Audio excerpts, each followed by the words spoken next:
Everyone, I'm Samustikali and welcome to another video of mine. In this video, I'll be looking at the last Hive chess tournament that was played yesterday, Friday. And it's important to note that this tournament is the last for the season and many players came to play to have fun as some of the positions have already been decided.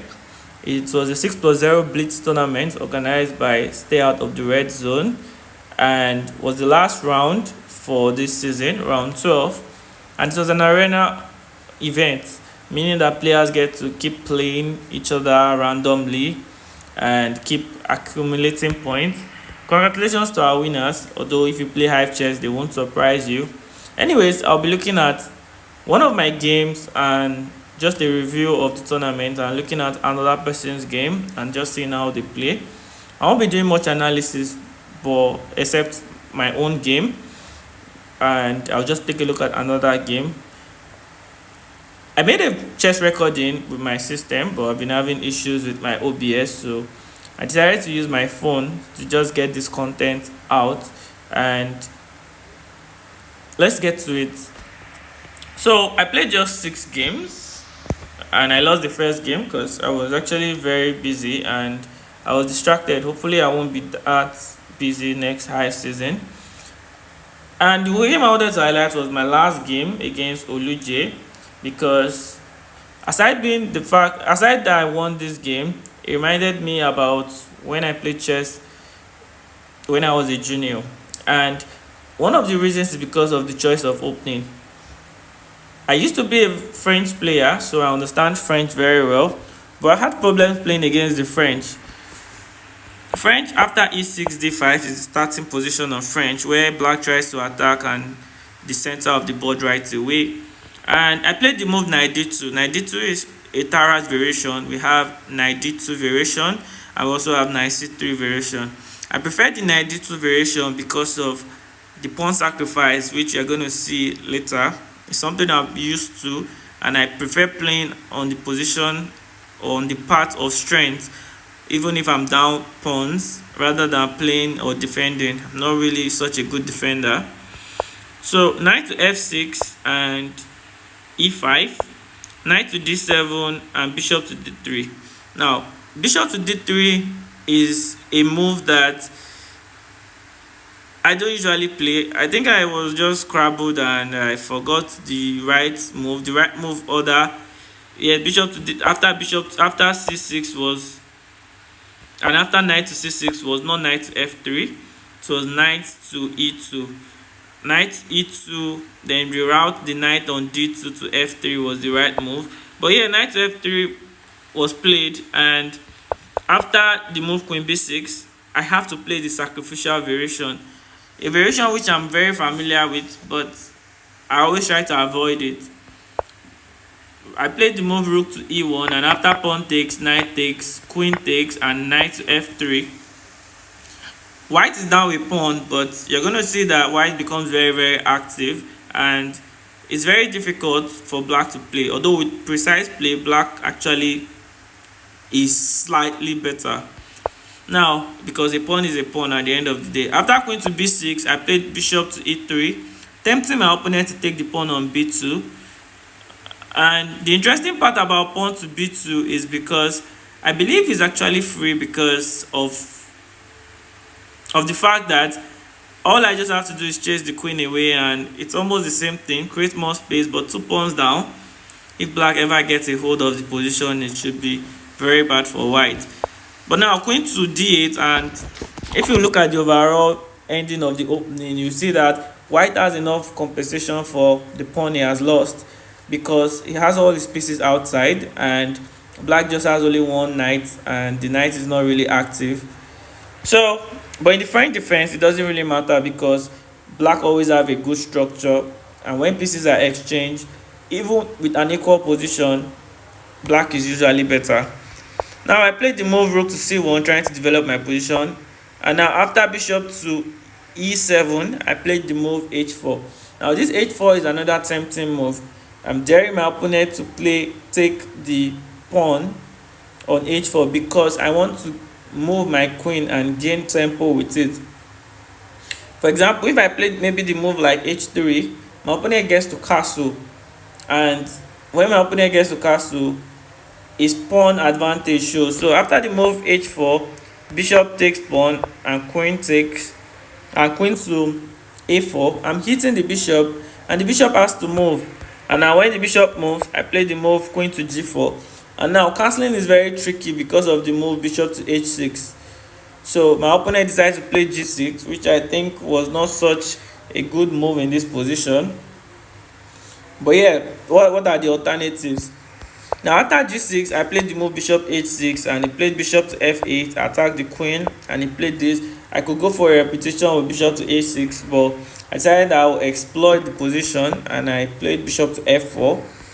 Then my opponent played another move I found very difficult, bishop to h5. Now after h5 rather. After h5, it became very clear to me that I could get something out of this game, because instead of this I would have preferred the move knight to f8. Knight to f8 is actually very solid because the bishop can now try to develop. I'm not really seeing what white wants to do. Black just needs to improve his pieces. Now after h5, queen to g3 and b6. Now b6 is a very difficult move because it shows that black is not paying attention to what white is doing and just wants to quickly develop the bishop and see if you can get the position out of the way, and the king side. So I play moved rook to c3. The idea is because I want to play bishop takes g6. For example, I could play bishop takes g6, pawn takes, queen takes, but after the king moves to f8, I don't really have anything. So the move rook to f3, rook to c3 is a move planning rook to f3 after moving the knight and the bishop. So that was the idea, although I'm risking bishop b4, but since I know that bishop is a very good defender, I don't mind going exchange down for getting all the dark squares to myself. Now rook to g8 was played, and now at this point I don't need that rook anymore on c3, because even if I do bishop takes g6, pawn takes, queen takes, and the king moves to f8, now I have h6, but now the rook is on g8, so I can't do that at the moment. So knight move, and after bishop develops, knight takes pawn. Now this is one of the reasons why knight f8 would have been a good move, because white won't have this trick on his sleeve. Now note, white has gotten his pawn back and still on the attack. Now after this move, queen here, pawn takes, queen takes, and take the rook, and from here it was just pretty much automatic because the position is just not so good. So I was thinking, is there any other move in this position? King to d8 was not a bad try, but after rook to c7 is still lost. Rook to c7 anyways, and queen check. I think you'd have taken the rook with the bishop, but yeah, there's still bishop f5, and still not a very comfortable position, but better than this. Then this runs into checkmate. So it's a very good game because it reminded me about the French defense. French defense has so much dynamic plays than the rest of them. If you analyze this with an engine, you'll discover that black, after taking the 2 pawns, have a way to survive, but it can only be gotten by precise play, which is not really like easy, especially in blitz. So